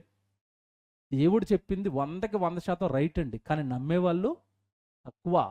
దేవుడు మాట నమ్మేవాళ్ళు తక్కువ, దేవుడు చెప్పింది నమ్మేవాళ్ళు తక్కువ.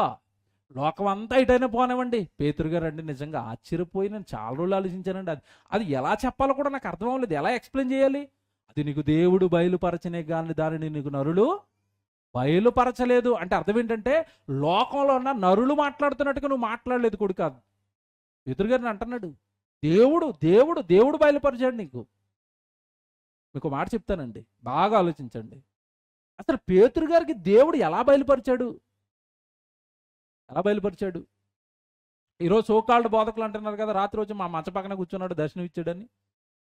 ఇవన్నీ శుద్ధాబద్ధాలండి, శుద్ధాబద్ధాలు ఇవన్నీ. దేవుడు బయలుపరిచేది 2 రకాలుగా. ఒకటి ఆత్మ ద్వారా బయలుపరుస్తాడు, బైబిల్ పూర్తి అవ్వకపోతే.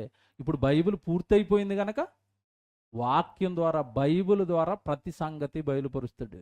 ఆతన పదన కాలం అది, దర్శనాలు కళలు ఇవన్నీ ఆ కాలం, అది ఈ కాలం కాదు. అది అప్పటికి బైబిల్ పూర్తి అవ్వలేదు కనుక రకరకాలుగా దేవుడు మాట్లాడేవాడు.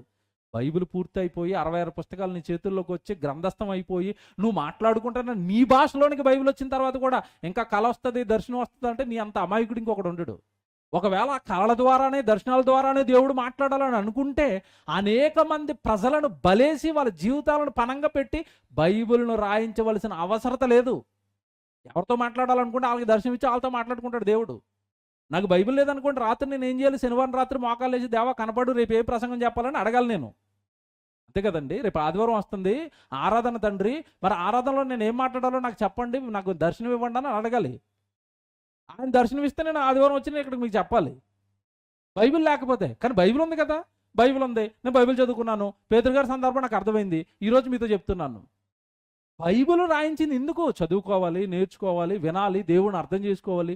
ఎవడు దీన్ని విడిచిపెట్టి సైడ్ ట్రాక్లోకి వెళ్ళారు చాలామంది. వెళ్ళకండి, తప్పది. బైబిల్కి ఎక్కడ సరిపోదు అది. దేవుని పిల్లలారా, గ్రంథస్థం చేయబడిన మాటలు 66 పుస్తకాలలో దేవుడు రాయించిన ప్రతి మాట మన హృదయానికి నచ్చినా నచ్చకపోయినా బైబిల్లో ఉందంటే దాన్ని నమ్మితే రాలి. వాళ్ళే పేతురు గారిలా ధన్యులండి. మేదిపట్నం సంఘానికి వెళ్తాను నేను, ఉదయాన్నే అక్కడ వర్షిప్ చూసుకుని వస్తాను. తొలుత అక్కడ చాలామంది ఉండేవారండి. స్టార్టింగ్లో ప్రారంభించిన కొత్తలో నెమ్మదిగా నేను బేసిక్ పాఠాలు ప్రారంభించాను. మనిషి జన్మ ఎందుకు, నువ్వు దేవుడి కోసం పుట్టావు, నువ్వు దేవుడి కోసం బ్రతకాలి. ఏమంటే అలా స్టార్టింగ్లో కొంచెం బాగానే ఉన్నారు. మధ్యలోకి వచ్చేసరికి మీరు దేవుడి కోసం పని చేయండి, దేవుడి కోసం ఇవ్వండి, దేవుడి దగ్గరికి రెగ్యులర్గా రండి అన్నాను. ఒక అతనికి నచ్చలేదు. ఎందుకు నచ్చలేదంటే, ఎప్పుడు చూడు సీనన్న ప్రసంగాలన్నీ పని చేయమంటాడు, ఎప్పుడు దేవుడి కోసం బ్రతకాలంటాడు, ఎప్పుడు దేవుడి దగ్గరికి రండి అంటాడు. ఆయన నోట ఒక ఆశీర్వాదం ప్రసంగం కూడా లేదు, ఆయన నోట ఒక దీవెన ప్రసంగం కూడా లేదు. నా మనసుకు చాలా కష్టంగా ఉన్నాయి ఆ ప్రసంగాలు, నేను రాను బాబోయ్ అన్నాడట. చూడండి ఎలాగుందో. అర్థం ఏంటి? అతడి మనసు ఆల్రెడీ ఒకటి ఫిక్స్ అయ్యి దేవుడి దగ్గరికి వస్తుంది. ఏమని ఫిక్స్ అయ్యాడు?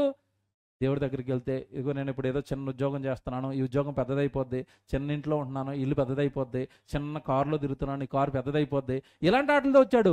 ప్రసంగాలు ఏం పడుతున్నాయి? ఉన్నయన్నీ దేవుడికి ఇచ్చాయని పడుతున్నాయి. ఎక్కడ సెట్ అవ్వట్లేదు. ఇదేదో మనకు సూట్ అవుదని చచ్చి మార్చేశాడు.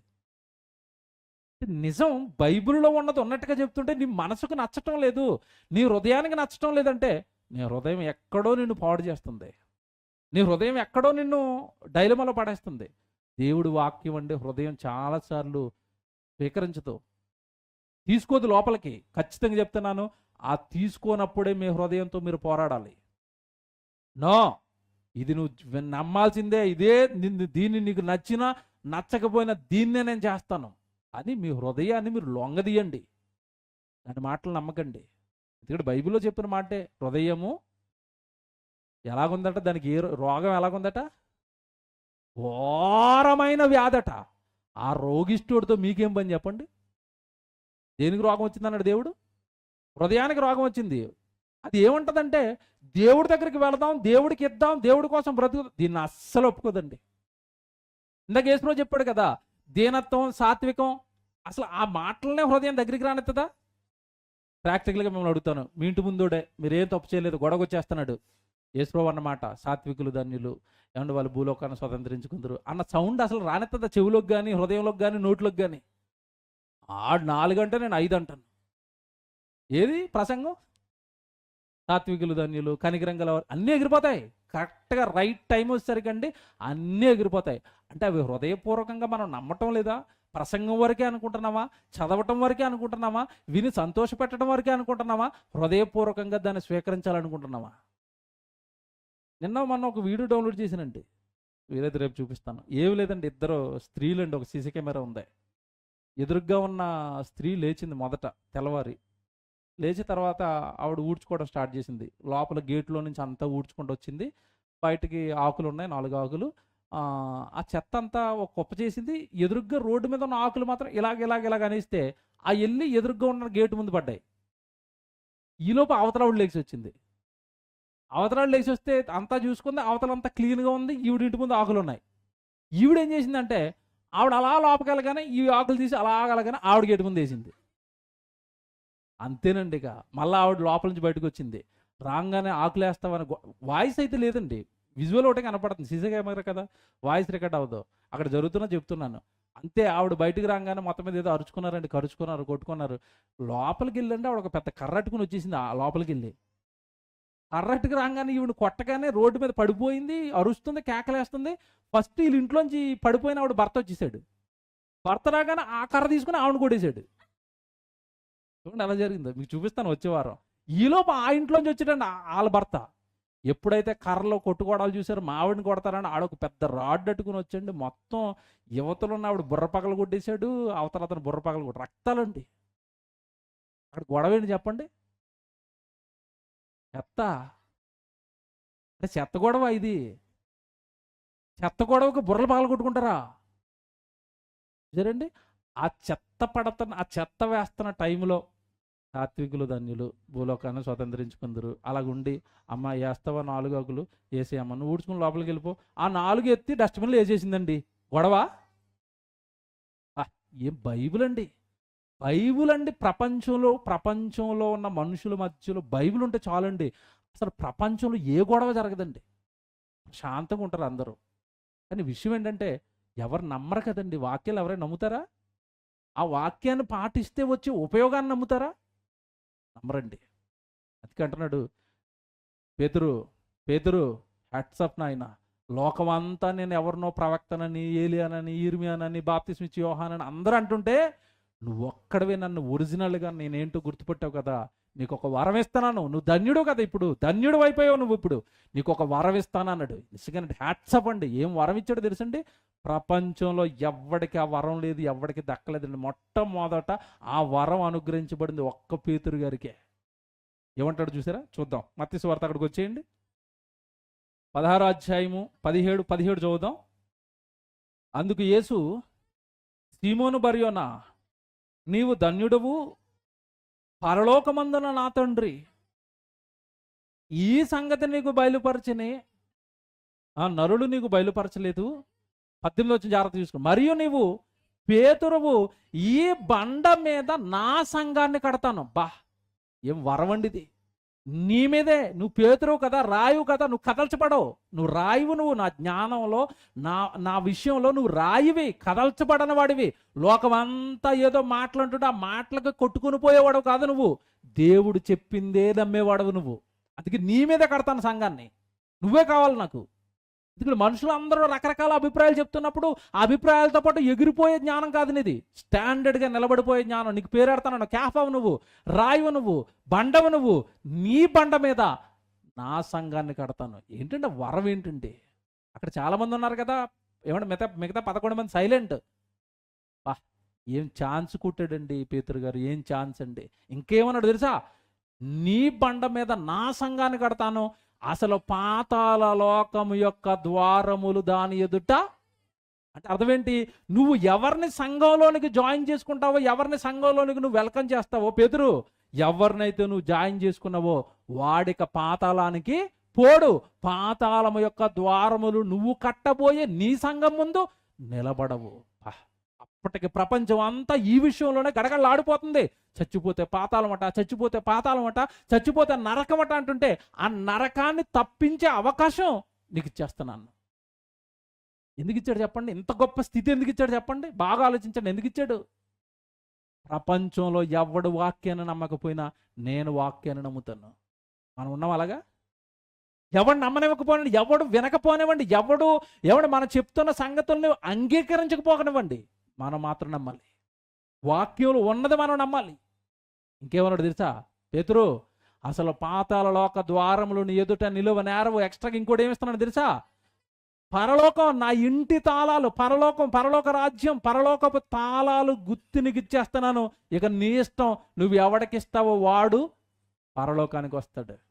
ఒక రకంగా చెప్పాలంటేనండి, ఇంటి తాళాలు ఇచ్చినట్టే. ఇంటి తాళాలు ఇచ్చాడా? ఇచ్చాడు. మీ ఇంటి తాళాలు మీరు ఎవరికి ఇస్తారు చెప్పండి? కొంతమంది అయితే ఎవరికి ఇవ్వరు. కొంతమంది అయితే తప్పని పరిస్థితుల్లో ఇంక పిల్లలు వచ్చేస్తారు, మేము వెళ్ళడానికి లేట్ అవుతుంది అనుకున్నప్పుడు ఆ ఇంటి చుట్టుపక్కల ఉన్న వాళ్ళందరిలో నమ్మకస్తులు ఎవరో ఎత్తుకుంటారు.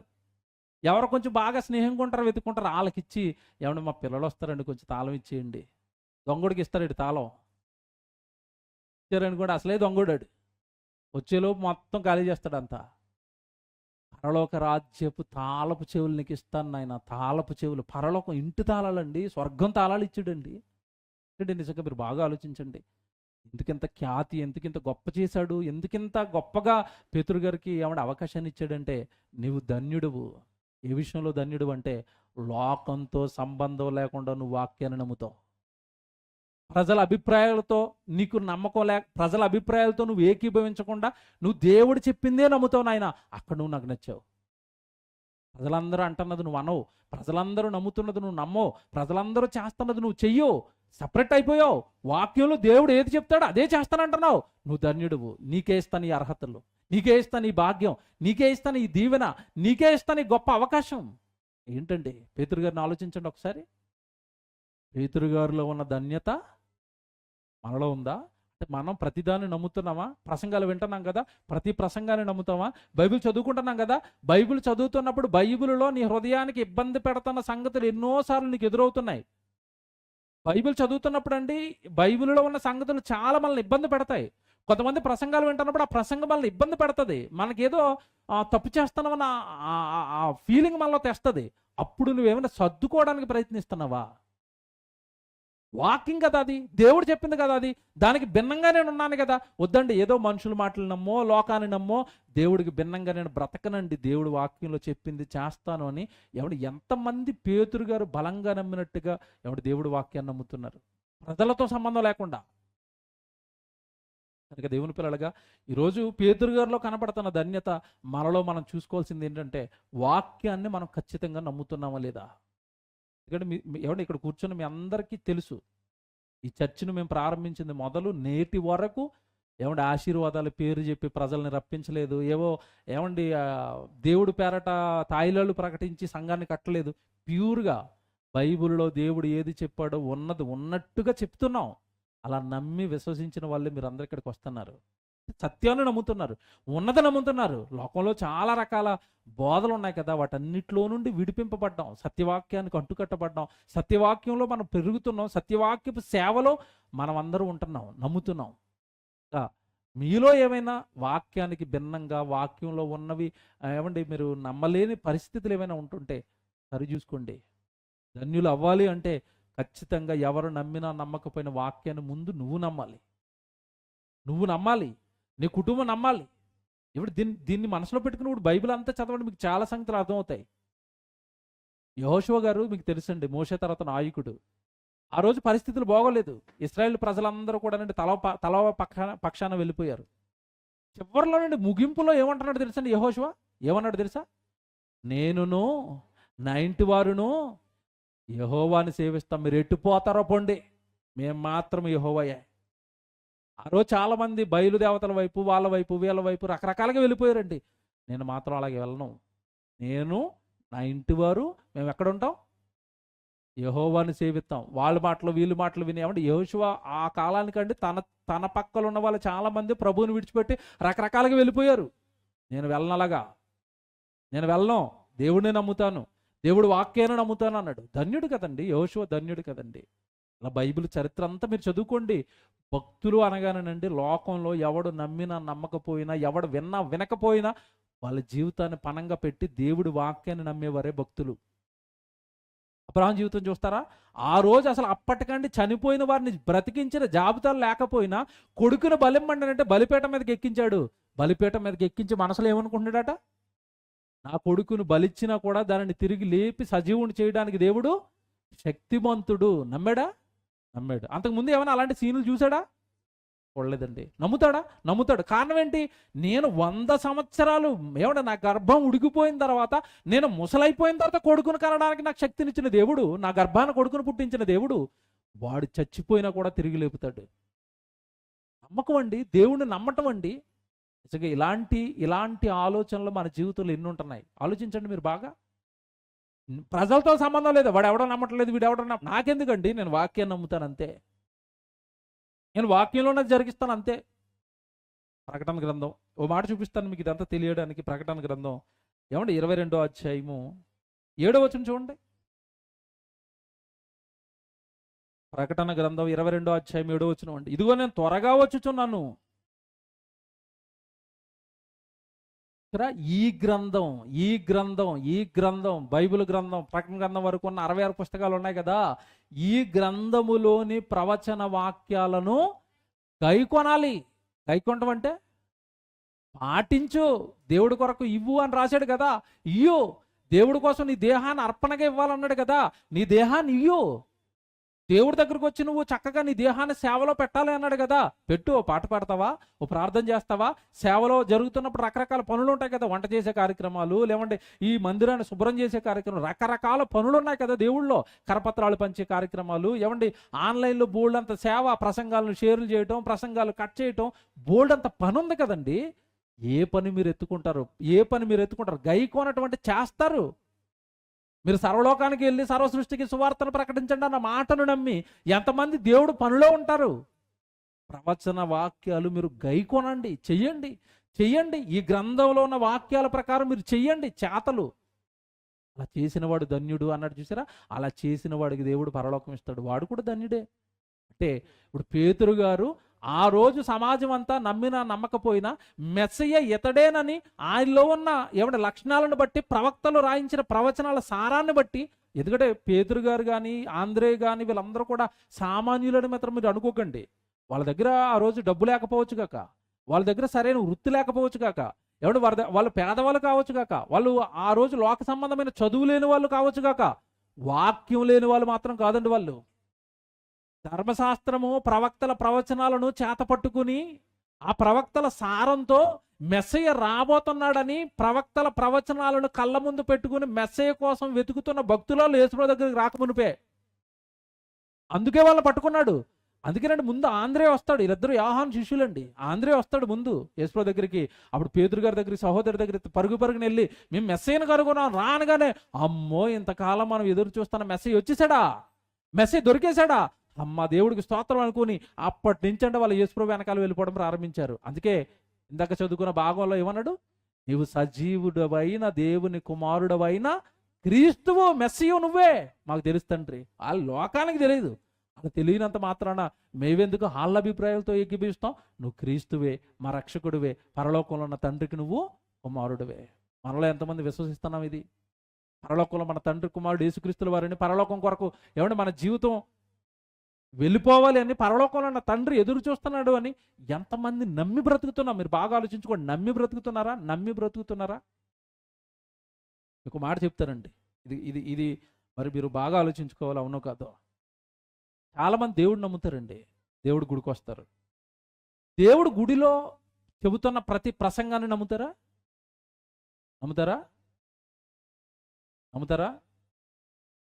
యవనస్తులు చెప్తున్నాను. అందము మోసకరము, సౌందర్యము వ్యర్థము. చేయలేపండి. ఆడపిల్లలు కానీ మగపిల్లలు కానీ, అబ్బే అవతల ఉన్న కుర్రాడు సూపర్గా ఉండాలా, రంగు ఉండాలా, మంచి మంచి పళ్ళ వరుస ఉండాలా, జుట్టు మహేష్ బాబు జుట్టులాగా ఉండాలా. ఇదేంటిది? నమ్మరండి. చాలా అండి. ఒక్కటి ఎగ్జాంపుల్ చెప్పాను. పరలోకం నరకం ఉంది. ఎంతమంది నమ్ముతారు? నమ్మరు. చచ్చిపోయిన తర్వాత బ్రతుకుంది. ఎంతమంది నమ్ముతారు? నమ్మరు. 60-70 ఏళ్ల జీవితం ఎప్పుడు పోతుందో తెలీదు. ఎంతమంది నమ్ముతారు? లేదు. నేను మాత్రం హ్యాపీగా ఉంటాను. ఎవడెంతమంది కళ్ళ ముందు యవనస్తులు చచ్చిపోతున్నా, కళ్ళ ముందు గట్టిగా ఉన్న వాళ్ళు పోతున్నా, నేను మాత్రం 60 గ్యారెంటీ. నేను ఇప్పుడే మారను. ఇప్పుడే నేను దేవుడి దగ్గరికి రాను. నాకు ఇంకా చాలా టైం ఉంది. ఎవరు చెప్పాడు నీకు? ఎవరైనా గ్యారెంటీ లెటర్ రాసి ఇచ్చారు ఎవరైనా? నీకు 60 గ్యారెంటీ అని లెటర్ ఏమైనా ఇచ్చారా? ఫ్యాన్కి 2 సంవత్సరాలు గ్యారెంటీ ఇచ్చినోడు షాపోడు. నీ జీవితానికి ఎవరైనా గ్యారెంటీ ఇచ్చారా? ఇంకా మారనంటున్నావు, ఇంకా రానంటున్నావు, ఇంకా మేలుకోనని అంటున్నావు. రేపు మరణం వస్తే నమ్మవా వాక్యాలు అంటే? నమ్మరు కదండి. ఆవిరి వంటి జీవితం అని చెప్పిన తర్వాత ఎవడు నమ్ముతాడు? నమ్మితే ప్రతి క్షణం దేవుడి దగ్గర ఉంటారు కదా, లోకాన్ని విడిచిపెట్టి బాబో చచ్చిపోతే పరలోకానికి వెళ్ళాలని. అంటే వాక్యాలు వింటున్న వాళ్ళు ఎంతమంది నమ్ముతున్నారు? నరకమున వారి పురుగు చావదు, అగ్ని ఆరదు. ఏమంటే అసలు ఆ వాక్యం ఒకటే నమ్మేమంటే అసలు జీవితం ఎలా ఉంటుంది చెప్పండి? దేవుడు పని అనేసరికి పరుగు, దేవుడు సన్నిధి అనేసరికి పరుగు, దేవుడు అనేసరికి భయం. ఎందుకంటే నరకాన్న అగ్ని ఆరదు, పురుగేమో చావదు. వంట చేస్తున్నప్పుడు చిన్న సెగ తగిలితేనే ఏమంటే కట్లు కట్టి బ్యాండేజ్లు వేసి 4 రోజులు వంట చేయరు కదా. మొత్తం యావత్తు శరీరం పోయి నరకంలో పడిపోయి కాలిపోతుంటే ఒక్కసారి ఊహిస్తే నిద్రపడుతుందా? కన్ను మూస్తే నా పరిస్థితి అదే, కన్ను మూస్తే పడితే నేను అక్కడేనన్నది నమ్మితే ఎవడి జీవితాలు ఇలా ఉంటాయా? నాకు బాగా ఆలోచిస్తే వాక్యాన్ని ఎవరైతే నమ్ముతారో పేతురు గారిలా వాళ్ళే ధన్యులు. దేవుడు ఏమండి ఇవన్నీనేనండి. మేము ఎవరి మీద కోపంతోనో, ఎవరి మీద ద్వేషంతోనో, ఎవరినో మనసులో పెట్టుకుని చెప్పే మాటలు కాదు. మాట చెప్తాను, ఇది మీరు ఇది మనసు పెట్టి ఆలోచించండి. మీకు కాదు, మీ మనసుకు మీకే తాగుతుంది ఇప్పుడు నేను చెప్పేది. దేవుడు వాక్యాన్ని నమ్మకపోతే దేవుడికి ఎంత ఇబ్బందిగా ఉంటుందో తెలుసండి. ఎంత మనసు కుమిలిపోతుందో తెలుసా? తండ్రిది, దేవుడిది. నేను దేవుడి దగ్గరికి వస్తానండి, దేవుడి వాక్యాలు అన్నీ నమ్మను అంటే దేవుడు మనసు ఎలా ఉంటుందో తెలుసండి? మీరు ప్రాక్టికల్గా ఆలోచించండి. మీ ముందుకు వచ్చి ఎవరైనా నేను మిమ్మల్ని నమ్ముతానండి, మీ మాటలను నేను నమ్మనండి అన్నాడు అనుకోండి, ఎలాగుంటుంది? మీ మనసుకి ఎలాగుంది? పోనీ నీ పిల్లలే నీ కళ్ళ ముందు నిలబడి డాడీ నువ్వంటే చాలా ఇష్టం డాడీ నాకు, కానీ నీ మాటలు నమ్మను డాడీ నేను అన్నాడు అనుకోండి, ఎలాగుంది? ఎలాగుందంటే గుండు బరువెక్కిపోలేదు? నన్ను నమ్మవా? దేవుడు వాక్యం నమ్మకపోతే ఈరోజు దేవుడికి కూడా అలాగే ఉంటుంది. నువ్వు అనుకుంటున్నావు నేను భక్తుడినని, భక్తురాలనని, భక్తిపరుడినని.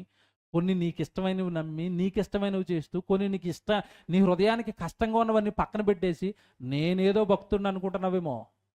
దేవుడు చెప్పిన ఏ మాటను నమ్మకపోయినా దేవుడు బాధపడతాడు. దేవుడు మనసుకి చాలా కష్టంగా ఉంటుంది అది. మనం మన కళ్ళ ముందు ఉన్న వాళ్ళు ఎవరైనా నేను మిమ్మల్ని నమ్మట్లేదండి, మీ మాటలు నమ్మనండి అంటే ఎలాగండి? గుండు బరువెక్కిపోలేదండి. ఒకేసారి ఏదో కోల్పోయిన చివుకుమనిపోదండి గుండె. కళ్ళ ముందుకు వచ్చేవాడని నేను నమ్మను నేను అన్నాడని కూడా ఎలాగుంటుంది? అందరి ముందు అది పరువు తీసినట్టు కాదా? అంటే మన మీద నమ్మకం లేనట్టు కాదా? మరి దేవుడి వాక్యాలు అన్నీ నమ్మకపోతే దేవుడికి ఎలాగుంటుంది? ఆశీర్వదిస్తాడు అంటే నమ్ముతారట, నరకంలో వేస్తాడట నమ్మరట. ఇంకా చెప్పనా భక్తులు ఎలాగుంటారో? షడ్రక మేషక అబేద్నెగోలను కాపాడిన దేవుడు నిన్ను కాపాడతాడు అన్నాడు అనుకోండి, కుర్చీ నుంచి పగిలేస్తాడు, ఒకసారి ఇలా చప్పట్లు కొడతాడు. యాకోబు తల నరికేసిన దేవుడు నీ తల కూడా నరికేస్తాడు అన్నాడు అనుకోండి, అలాగుంది. అది దేవుడే, ఇది దేవుడే. అక్కడ షడ్రక మేషక అబేద్నెగోలను కాపాడింది దేవుడే, ఇక్కడ యాకోబు తల నరికించడానికి ఆ రోజు యాకోబుని విడిచిపెట్టింది కూడా దేవుడే. స్టెఫన్ రాళ్లతో కొడుతుంటే చూస్తూ ఉన్నది దేవుడే, కాపాడలేదు స్టెఫన్ని. స్టెఫన్ రాళ్లతో కొట్టి చంపబడ్డాడు, నిన్ను కూడా చంపబోతున్నాడు అంటే చప్పట్లు కొడతారు ఆ ప్రసంగానికి? అంటే కాపాడాడు అన్న మాటలు నమ్ముతారు, విశ్వసిస్తారు, ఆనందపడతారు. దేవుడి కోసం చచ్చిపోవాలి, దేవుడి కోసం చెయ్యాలంటే నమ్మరు. దేవుడికి ఎలాగుంటుందండి ఇది? దేవుడికి ఎంత కష్టంగా ఉంటుంది. అందుకే చెప్పానండి, బైబిల్ అంతా బాగా చదవండి, బైబిల్లో ఉన్న ప్రతి మాట నమ్మండి. అలా నమ్మిన పేతురు ఆ రోజు ఏమయ్యాడు తెలుసా? ధన్యుడు నాయన. లోకమంతా నమ్మకపోతేనేమి, నువ్వు నమ్మేవు కదా, నువ్వు ధన్యుడివి. ఆ ధన్యత మనకి రావాలి అంటే బైబిల్లో ఉన్న ప్రతిదీ నమ్మాలి. అది పేతురు గారి జీవితం మనకు నేర్పుతున్న అద్భుతమైన సాక్ష్యం.